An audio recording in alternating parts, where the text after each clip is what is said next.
utilidade. Nós iniciamos hoje um assunto que não cabia numa pregação só.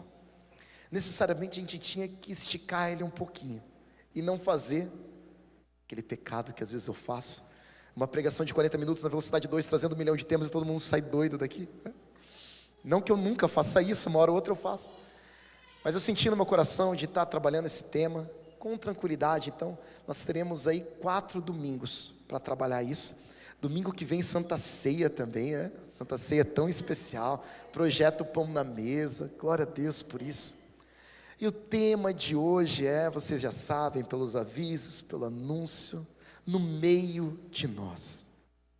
Não existe nada mais incrível, igreja, do que o Deus Todo-Poderoso que criou o universo decidir estar no meio de nós.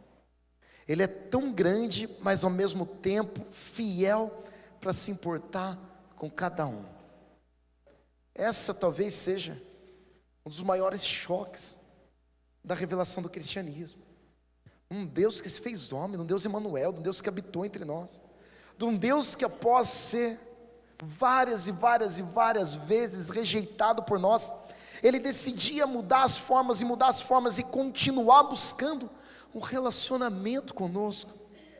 Hoje, eu creio que a cultura do ego, ela cresceu tanto, que a gente perdeu a percepção do quanto isso é incrível. Para outras filosofias, para a época, para o entendimento de divindade que eles tinham, um Deus resolver conversar conosco, era Ele se diminuir, era Ele se humilhar. Os gregos acreditavam que os deuses mais elevados, eles não se prestavam a esse papel. E quando nós vemos o único Deus verdadeiro, o Todo-Poderoso, o Criador do cosmos, do universo, eterno, transcendente, o Alfa e o Ômega, princípio e o fim, decidir por Ele falar com cada um de nós. A presença de Deus, igreja, é a coisa mais incrível que existe na nossa vida. Nada se compara a isso. O Deus Todo-Poderoso resolver se manifestar, e temos a oportunidade de provar dessa presença. É muito difícil até, depois que você sai de um culto maravilhoso como esse, do momento de oração, do seu devocional, explicar para alguém o que é essa presença de Deus. O que é sentir a presença de Deus, igreja? Como diz a canção, quem já esteve no Santo dos Santos não sabe viver em outro lugar. Vocês concordam comigo que nada chega perto, nada se compara à presença do Espírito Santo de Deus? Não é verdade, igreja? Glória a Deus por isso. E a palavra de Deus nos ajuda nesse entendimento. Sou eu apenas um Deus de perto? Pergunta o Senhor, e não também um Deus de longe? Poderá alguém esconder-se sem que eu o veja? Pergunta o Senhor. Não sou eu aquele que enche os céus e a terra? Pergunta o Senhor. É o Deus de perto, que é aquele Deus que se manifesta, mas o Deus de longe, que está além da física, do universo, do cosmos, dos sistemas que nós conhecemos. Deus de perto e Deus também de longe. Pois assim diz o alto e sublime, que vive para sempre, cujo nome é santo: habito num lugar alto e santo, num lugar inatingível, separado, onde os serafins têm 6 asas para mostrar o quanto Ele é glorioso. É nesse lugar inalcançável que Ele habita. Mas habito também com o contrito e humilde de espírito. Coloca a mão no teu coração aí, bate forte. Esse Deus Todo-Poderoso que está à frente dos serafins, esse Deus cujos 24 anciãos se dobram diante dele, Ele habita também aqui. Isso é incrível, isso é maravilhoso, isso é único. Isso merece ser pregado, ser vivido, ser valorizado. Continuando, para dar novo ânimo. E é difícil, estava conversando com a irmã em Cristo, minha tia Arlete, os momentos de dificuldade, como é difícil a gente prosseguir, a gente ter um novo ânimo. Mas a presença de Deus é isso, o Todo-Poderoso Deus que criou o universo, que habita no lugar alto e santo, Ele ministra no nosso coração um novo ânimo, ao espírito do humilde, e novo alento ao coração do contrito. O Deus Todo-Poderoso está preocupado com o meu e com o teu coração. Isso é incrível, igreja. Olha o que C.S. Lewis diz: Deus é tão próximo que está mais perto que a respiração, e tão distante que está além das estrelas. O mesmo Deus que está mais perto de nós do que nós mesmos, está diante de quem os serafins velam o rosto. Olha como é preciosa a presença de Deus. O Espírito Santo foi me direcionando para estudar todos os lugares da Escritura onde aparece a presença de Deus. E eu fui estudando e buscando o Espírito Santo. E a primeira descoberta que eu fiz aqui, que o Espírito me dirigiu, o problema maior não é um Deus que se esconde, que nós temos que correr desesperadamente procurando: Senhor, onde Tu estás? Mas é o contrário, é um Deus que se manifesta e que nós corriqueiramente, continuamente fugimos dessa presença. Olha só, palavra de Deus. Quem são os primeiros homens, Adão e Eva, homem e mulher, e ouviram a voz do Senhor que passeava no jardim pela viração do dia? Escondeu-se Adão e sua mulher da presença do Senhor Deus entre as árvores do jardim. Então o problema aqui, igreja, não é um Deus que não quer falar com a gente, mas é uma gente como nós que não quer falar com Deus. Nós fugimos da presença dEle. E a primeira razão que aparece aqui é medo, vergonha, culpa. Quantas pessoas perdem tempo, mas perdem muito, e não vêm à igreja e não se assentam aí nessa cadeira, por medo. Mas o que Deus vai fazer? Eu já ouvi pessoas dizerem assim: olha, eu estou com medo de ser batizado no Espírito. Você tem que estar com medo de não ser batizado no Espírito. Aí eu não sei o que o Espírito vai fazer. Meu Deus, olha que medo. Então Deus está se manifestando e a pessoa está fugindo. Outra coisa que acontece é a culpa. Mas eu pequei, mas eu fiz errado. Gente, todos nós pecamos. Todos nós pecamos. Você hoje amou a Deus o quanto Deus deveria ser amado? Não, então pronto, você já pecou. Estamos juntos nessa, eu também. A gente peca a cada segundo que a gente respira. Às vezes, em razão da gente estar pregando santidade, pecado, está apontando coisas aqui à frente. Parece que nós, os pastores, nos colocamos numa posição diferenciada, e que isso seja desfeito em nome de Jesus. Se eu na pregação causei de alguma maneira esse engano na cabeça de vocês. Não. Quantos erros, quantas falhas, quantos pecados. Quantas vezes eu tive que chegar na presença de Deus absurdamente envergonhado. Mas a gente precisa chegar, igreja. Não deixe o medo, a vergonha, a culpa fazer com que você fuja da presença de Deus. Outra fuga comum que nós temos: insistência no pecado. Se você fizer o bem, Deus falando para Caim, depois que Caim estava morrendo de inveja, não será aceito. Mas se não fizer, saiba que o pecado ameaça a porta. Ele deseja conquistá-lo, mas você deve dominá-lo. O que Deus está fazendo? Manifestando presença para um invejoso, para alguém cheio de ódio no coração, para alguém que está maquinando um assassinato. Deus está fazendo o que com Caim? Está indo atrás de Caim. E agora a gente fala: não, a presença de Deus, a gente tem que correr atrás da presença de Deus. Sim, temos que buscar e tudo. Mas nesse caso, o que nós vemos? Que o problema é que nós muitas vezes fugimos dessa presença. Olha só. E disse, porém, Caim a seu irmão Abel: vamos para o campo. Quando estavam lá, Caim atacou seu irmão Abel e o matou. E olha o que diz o verso 16: então Caim afastou-se da presença do Senhor. Era Deus que não queria se manifestar? Era Deus que não queria fazer? Era Deus que não queria agir? Não. Mas por que Caim se afasta da presença do Senhor? Porque ele quer pecar e continuar pecando. Então muitas fases o inimigo tenta nos convencer disso. E quantas vezes ele afasta principalmente jovens da igreja, que eles começam a sentir aquela culpa, aquela vergonha, a presença de Deus começa a diminuir, e aí eles se afastam, porque se afastando, você consegue viver sua vida de pecado, sem muitos dos problemas. Eu ia colocar assim o menor problema, mas seria um erro ali.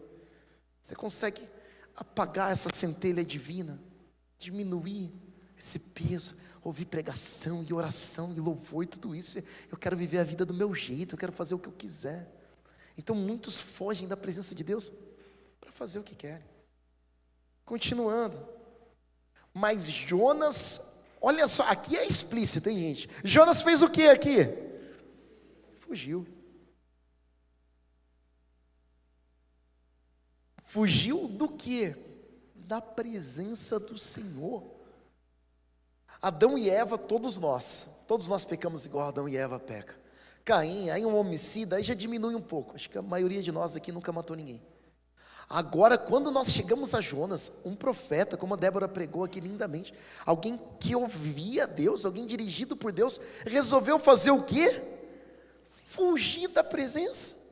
Coisa mais incrível que existe no universo é a presença de Deus. Ele é um profeta separado, escolhido. Deus fala com ele e ele foge da presença, dirigindo-se para Tarsis. Desceu à cidade de Jope, onde encontrou um navio que se destinava àquele porto. Depois de pagar a passagem, embarcou para Tarsis.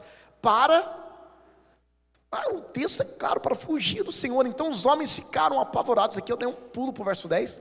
O que você fez? Pois sabiam que Jonas estava fugindo do Senhor, porque ele mesmo já tinha dito.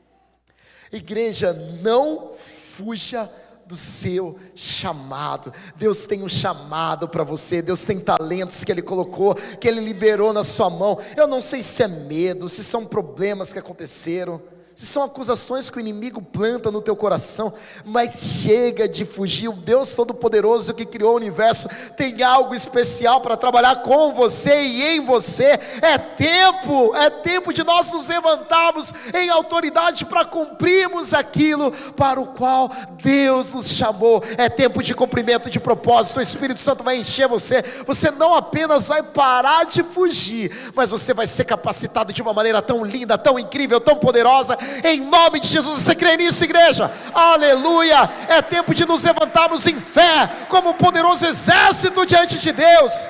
Aleluia! Glória a Deus! Aleluia! Esse daqui também fugiu, porque ele gosta muito de dinheiro. Jesus respondeu para o jovem rico: se você quer ser perfeito, vá, venda os bens e dê o dinheiro aos pobres, e você terá um tesouro no céu. Depois venha e siga-me. Ouvindo isso, o jovem afastou-se. Não existe nada assim que se compare a Jesus. Não estou falando nem nada mais incrível, mas nada que se compare. O Deus encarnado. Imagina você apertar a mão de Deus, você sentir o coração de Deus, se abraçar a Deus. Coisa incrível, né? Se a gente abraçasse, a gente ia demorar um século para largar de Jesus. Uau! João fala: o que minhas mãos apalparam, o que os meus olhos viram, isso proclamamos a respeito da palavra da vida. O verbo se fez carne e habitou entre nós. Aquele que faz as estrelas, aquele que deu nome às estrelas, aquele que conduz o universo na palma de suas mãos, está na minha frente agora. Imagina o que era viver com Jesus. Por isso os discípulos não se importaram em ser torturados, em serem crucificados. Eles viram Deus face a face, viram Deus ressurreto. E aí o que o jovem rico faz diante dessa presença? Ele se afasta, porque ele gostava demais da Ferrari dele, do helicóptero, do jatinho, né? Do camarote que ele participava. Então, ele foge também da presença de Deus. Então, olha esse exemplo, gente. E aqui, fazendo um adendo, nenhum de nós chegou nesse nível, em nome de Jesus nem vai chegar, e nem somos dignos de tamanho galardão que essas pessoas vão ter. A gente está tateando, a gente está crescendo, Deus está trabalhando, mas isso aqui ainda, a gente está um pouquinho longe. Como se a gente estivesse num treino aí, os meninos lá do basquete estão num treino e passa um vídeo do Kobe Bryant para eles. Né? Vocês vão chegar, mas ainda está longe. É isso que eu vou fazer agora, tá? A gente está treinando aqui, a gente está se esforçando, mas Aqui está num nível. O que é isso? Fugir da presença de Deus, porque estar na presença de Deus significa arriscar literalmente o seu pescoço. Pessoas que decidiram estar na presença de Deus, mesmo que custasse o seu próprio sangue. E aqui eu vou passar um exemplo para vocês do que é essa fé. A presença de Deus é tão valiosa que eu não fujo por causa de medo, vergonha, pecado. Eu não fujo por causa do meu chamado. Eu não fujo porque eu quero ficar no pecado. Eu não fujo por causa de dinheiro. Eu não fujo nem por isso. Claudinha, pode soltar, por favor? Eu vou tentar ler a legenda com vocês aqui. Vamos lá. Cristão do Laos tem a casa destruída após se negar a renunciar a Jesus. 6 de janeiro de 2026, aldeões do vilarejo, aí um pseudônimo, o forçaram a renunciar à fé e ele se recusou. No dia seguinte, membros da comunidade voltaram com martelos e facões. Isso daí é a casa do nosso irmão. Sua casa foi destruída. Os entulhos e pertences da família foram espalhados em uma estrada fora da comunidade. Essa é a família, ó, gente. Parceiro dos Portas Abertas, eles foram mobilizados, né? Uma agência missionária incrível, para poder ajudar. Olha como que está a família agora. Então foram lá, você nega sua fé, ele não negou, e fizeram isso com a casa dele. Mesmo com a casa sendo destruída, ele preferiu a presença de Deus. Mas que presença é essa? Que vale mais do que a minha casa, vale mais que o meu tempo, vale mais que o meu dinheiro, vale mais do que a culpa, que a vergonha. É essa presença que o Espírito Santo está nos conduzindo nesses 4 dias, igreja. Essa presença pura, linda, santa, imaculada, que transforma histórias, que faz o impossível. O Espírito Santo, olha o que a palavra de Deus diz, que ressuscitou Jesus dentre os mortos, habita em nós essa presença, essa glória, é esse poder. Tudo isso que a gente está vivendo, que a gente está fazendo, é só o começo daquilo que o Espírito Santo está operando e levantando nesse lugar, através das nossas vidas. Um clamor, um avivamento, um mover pela valorização desse cristianismo puro, onde a gente ama essa presença de Deus. Não tem nada mais poderoso, nada mais maravilhoso do que isso. Continuando, olha o que diz lá em Ezequiel. Quanto a você, filho do homem, aqui Deus falando com o profeta, tá? Seus compatriotas estão conversando sobre você junto aos muros e às portas das casas, dizendo uns aos outros: olha, venham ouvir a mensagem que veio da parte do Senhor. E aí, profeta, Deus dizendo: meu povo vem a você, como costuma fazer, e se assenta para ouvir as suas palavras, mas o coração, mas não as põe em prática. Com a boca eles expressam devoção, mas o coração deles está ávido de ganhos injustos. Eles são corruptos, né? De fato, para eles, você não é nada mais que um cantor que entoa cânticos de amor com uma bela voz e que sabe tocar um instrumento, pois eles ouvem as suas palavras, mas não as põem em prática. Billy Graham tem uma frase incrível, que a palavra de Deus, ela é mais atual do que o jornal de amanhã. Vocês estão comigo nessa? Vocês também creem nisso? E essa passagem de Ezequiel, ela é incrível, porque ela está dizendo: vocês estão indo num culto, vocês estão indo ouvir a Deus, vocês estão indo ouvir uma pregação, mas não existe prática, não existe vida. Esse momento, ele é puro entretenimento. É como se você estivesse ouvindo um grande cantor, nem cantar músicas de adoração, mas músicas de amor, com uma bela voz e um ótimo instrumento. Igreja, tudo que a gente não quer fazer aqui é transformar a casa de Deus em entretenimento. Nunca, nunca, jamais será esse o objetivo. Mas isso tem acontecido, isso tem confundido, isso tem aparecido na nossa realidade muito. E aí, existe dentro de nós, preciso de você aqui comigo, uma inquietação, uma movimentação da nossa carne, minha e sua, contrárias à presença de Deus. Então você está aqui, sentadinho, eu estou aqui. Existe dentro de nós inclinações do inimigo, todos nós, você é crente há 500 anos, estamos juntos, eu também sou e também tenho. Inclinações o tempo todo de fazer com que nós fujamos desse lugar.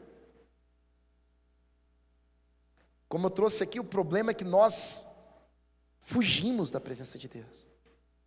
E como que você vai fazer para fugir da presença de Deus?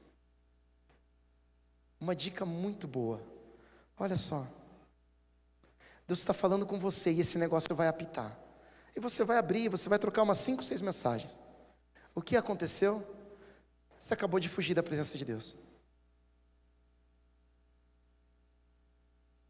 Você acabou de perder 2, 3 frases. Que se o inimigo deu sorte, eram aquelas que você precisava para a tua história ser completamente modificada. Vai acontecer 1 milhão de coisas.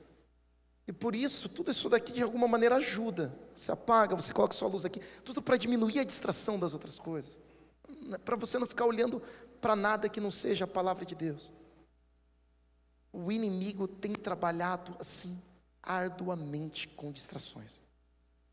Eu parei, gente, na quinta-feira ali, eu fico sentado ali na área VIP ali, né? Não é uma área VIP de verdade, tá? Você que está online, é uma brincadeira que eu faço. E aí eu estava sentado, gente, assim, quantos? Mas eu não estou falando de crente endemoniado, eu estou falando da nossa equipe.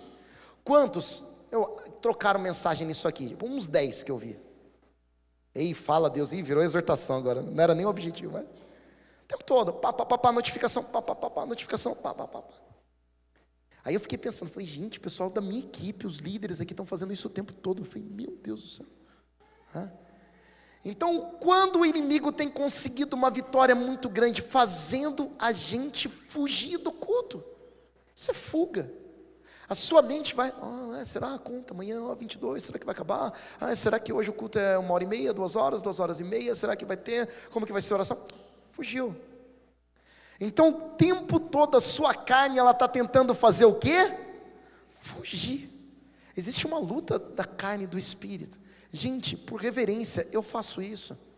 Eu não respondo o zap na hora. Isso aqui não vai mudar nada a nossa vida. Você responder meia hora, atrasar meia hora um zap. Agora uma pregação, a palavra de Deus sendo dita, isso muda. Isso muda. Isso é muito importante. Eu já sei. Gente, a maioria das pregações, eu já sei onde vai dar o que vai acontecer.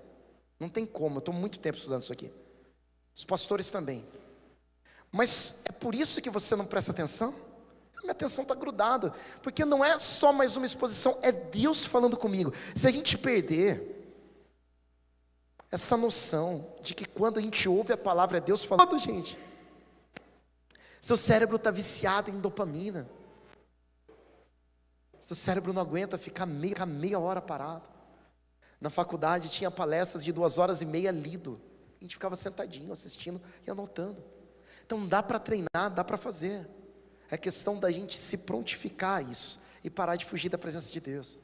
Depois vi um grande trono branco, e aquele que nele estava sentado, a terra e o céu. Esse daqui é o final do filme, tá, gente? Da fuga. Essa daqui é a última fuga. Depois dessa, não tem mais. Terra e o céu fugiram da sua presença e não se encontrou lugar para eles. O grande julgamento, o trono branco. Aqui não tem mais jeito, aqui é o final. Aqui é o último momento que a glória de Deus é tanto que até o universo foge. E aí o que a gente faz? A tua força de vontade não vai resolver, desculpa. Você pode ter pregadores mais treinados, que têm algumas técnicas que ajudem a prender a sua atenção. Mas isso também não vai resolver. Você pode ter um grupo de louvor bem lindo, igual esse daqui, mas também não vai resolver. Qual é a nossa saída, então? A nossa única saída para tudo na nossa vida, igreja, é o Espírito Santo de Deus. Miserável homens que somos carentes do Espírito Santo de Deus. Sem Deus, nada podemos fazer, igreja. Essa daqui não é uma pregação de culpa, não é uma pregação de acusação, e nenhuma delas mas é uma pregação de incentivo para a gente buscar essa graça. E agora é hora da gente parar de fugir e buscar, da gente clamar: Espírito Santo de Deus, vem, entra dentro do meu coração, arrebenta a porta, muda todas as coisas. Deus. E aí eu vou parar de fugir, eu vou correr à tua presença. Se ela está lá, eu vou para lá, né? Se ela está do outro lado, eu vou atravessar, mas eu vou atrás da sua presença. O que nos faz ir em direção à presença de Deus? O Espírito Santo. Nós por nós mesmos somos Adão, Eva, Caim, Jonas, toda essa galera ruim.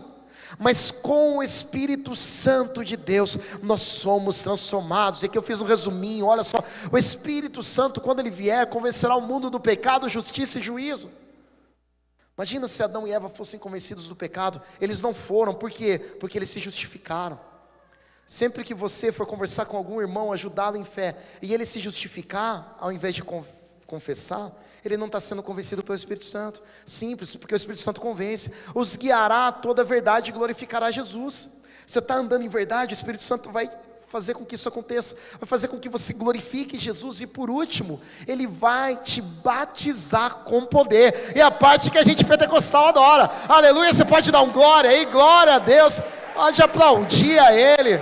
Aleluia, glorificado seja o teu nome, Jesus. Oh Senhor. Uma igreja sem poder, essa é a coisa mais horrível do mundo, né? Não é igreja, igreja é uma igreja com poder. E aí o que o Espírito Santo faz? Olha só. Alguém corrigido pelo Espírito Santo, que estava muito errado na sua rota. Davi, o homem segundo o coração de Deus. Quando ele é corrigido, ele diz assim: cria em mim um coração puro, ó Deus, e renova dentro de mim um espírito inabalável e estável. Não me expulses da tua presença. Olha a diferença de Adão e Eva para Davi aqui. Oh Jesus, fala ao nosso coração, Deus. Olha, Senhor, faz qualquer coisa comigo, mas não tira a tua presença de mim. Não vai embora, Deus, eu pequei, miserável homem que sou. E aqui ele diz que nós já somos concebidos em pecado, que nós somos completamente afetados por esse pecado. Senhor, que eu não perca a tua presença, e não tira de mim o teu Santo Espírito. É esse o clamor de alguém que é tocado e dirigido pelo Espírito Santo, convence o Espírito Santo do pecado, da justiça e do juízo. É isso que o Espírito Santo faz. Glorifica Jesus, porque Jesus é a raiz de Davi. Davi glorificou Jesus profeticamente, compôs salmos para Jesus. Davi era um homem poderoso, ele ia para a batalha e ganhava, ele derrubava gigantes que afrontavam Deus. Em nome de Jesus, é isso que eu estou trazendo, igreja. Não estou trazendo aqui um mecanismo hipócrita, que todo mundo vai se fazer de santo, mas eu estou dizendo que nós como igreja vamos errar, vamos pecar. Quem já está aqui há um bom tempo conhece as minhas falhas, os meus defeitos, mas a gente vai reconhecer, a gente vai se perdoar, a gente vai se amar, a gente vai caminhar junto, e a presença de Deus vai ser prioridade para nós. A presença de Deus vai inundar esse lugar. É isso que Deus quer fazer e vai fazer. E nós vemos um rei jogado ao chão em lágrimas, buscando: Senhor, eu posso perder qualquer coisa menos a tua presença. Enquanto todos fogem da presença, Davi vai no sentido oposto: Senhor, a tua presença é minha alegria, não dá para perder a tua presença. E aí nós vamos para esse salmo lindo, para esse salmo incrível. Olha o que diz: Senhor, tu me sondas e me conheces, composto por Davi. Sabes quando me sento e quando me levanto, e de longe percebe os meus pensamentos. Sabes muito bem quando trabalho e quando descanso. Todos os meus caminhos são bem conhecidos por ti. Antes mesmo que a palavra me chegue à língua, tu já conheces inteiramente, Senhor. Tu me cercas por trás e pela frente, e pões a tua mão sobre mim. Aleluia. Você quer viver debaixo dessa realidade? Cercado pelo Senhor, com a mão dele aqui em cima, em cima de nós o tempo todo. Você não precisa da mão do Michel, da mão da Marli, da mão de nenhum profeta. Você precisa da mão de Deus. É isso que a gente está pregando. Profetas são homens de Deus que nós honramos, que facilita muito a nossa jornada. Mas a gente quer ir além, a gente quer essa presença. Tal conhecimento é maravilhoso demais, está além do meu alcance, é tão elevado que não posso atingir. E aqui ele estava prevendo essa ideia de transcendência, imanência, e realmente era muito elevado para ele. Isso vai sendo desenhado depois da cultura grega. Para onde poderia eu escapar do teu espírito? Para onde poderia fugir da tua presença?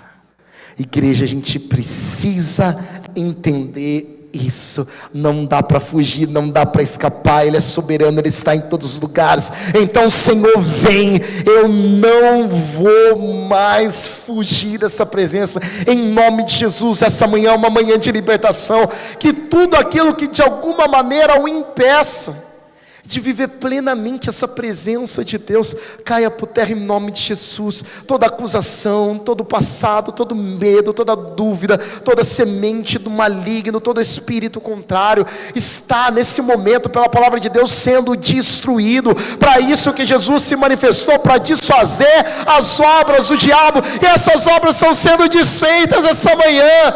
A glória de Deus está se manifestando, é só começo.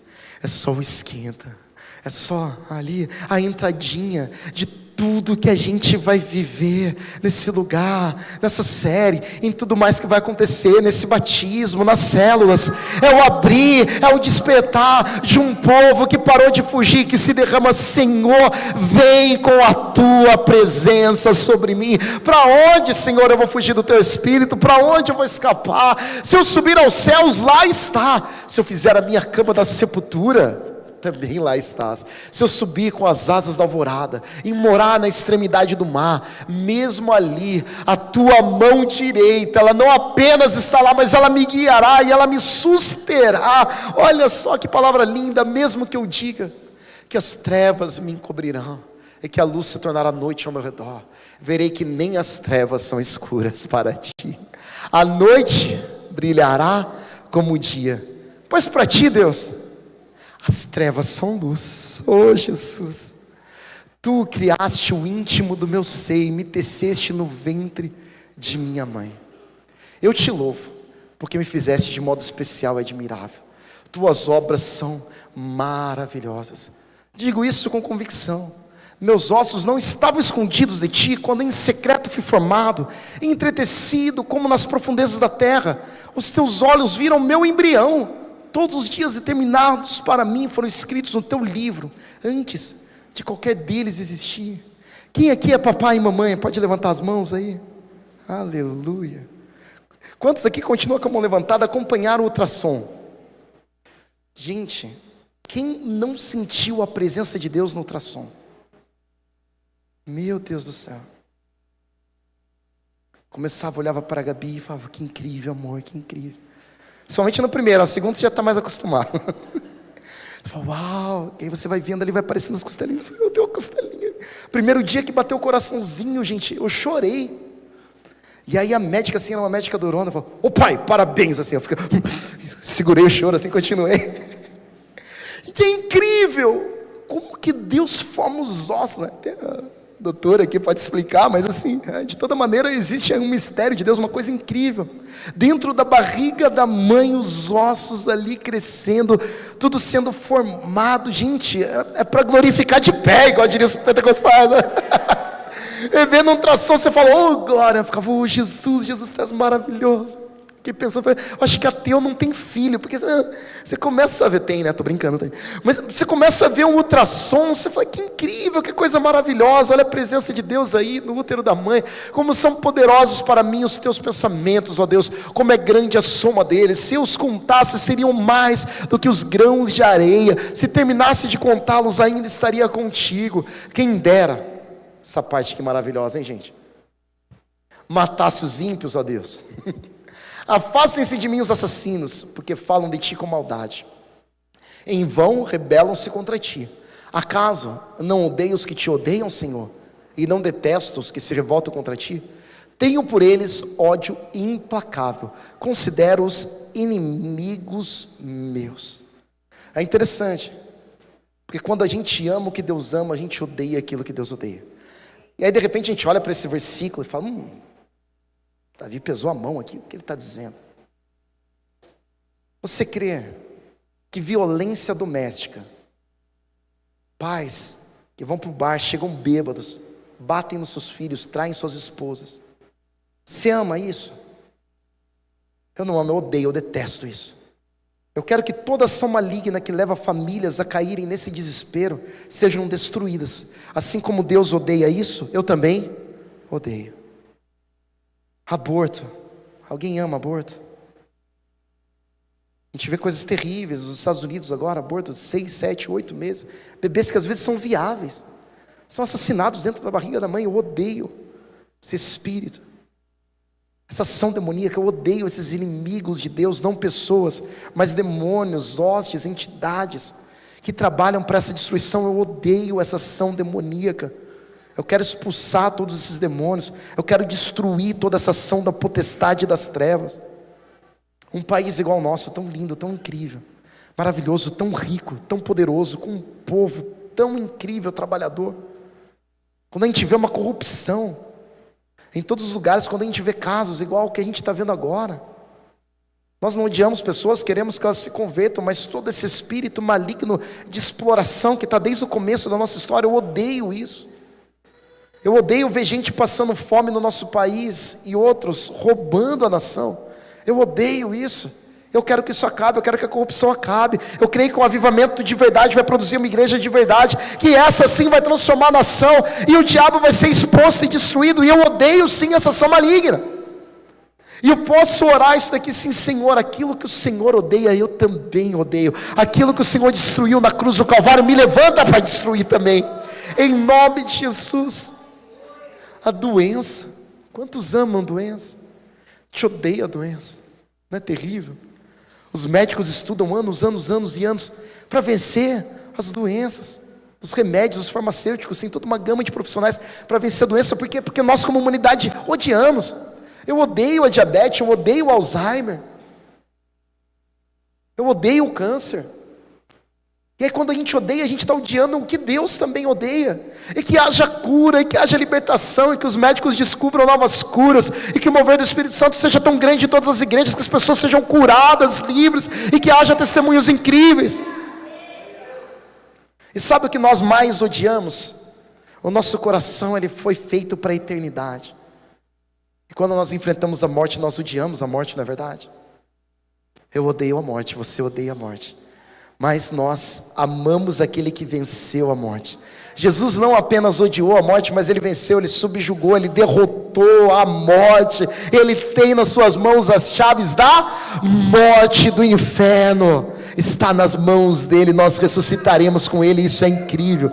Esse é o poder da presença de Deus. Quando a gente está na presença dele, envolto nele, quando a gente para de fugir, a gente começa a sentir aquilo que ele sente. Sonda-me, ó Deus, e conhece o meu coração, prova-me e conhece as minhas inquietações, vê se há em mim, vê se em mim a conduta algo te ofende, e dirige-me pelo caminho eterno.